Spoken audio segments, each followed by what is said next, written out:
Sa'yo naman, ang tanong ko is tungkol sa defensive driving. Ano daw ang iyong gagawin kung ikaw ay nagmamaneho sa isang kalsada na walang bangketa? Bangketa means sidewalk. Walang sidewalk.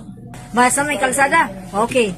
Letter A, tuloy-tuloy na mabilis ng pagmamaneho. Letter B, maging maingat sa pagtuloy.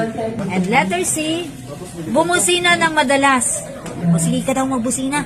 Anong tamang sagot? Letter B, mag-ingat sa pagmamaneho.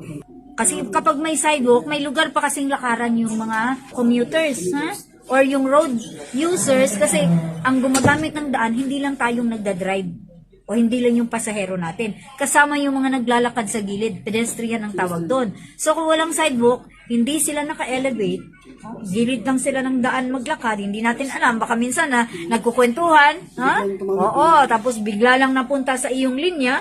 So kung mabilis ang takbo mo, walang time na makapag-apply ng preno or mahihirapan tayong umiwas. Kung iiwas man tayo, pwedeng tayo mismo ay mapahamak, madisgrasya. Okay?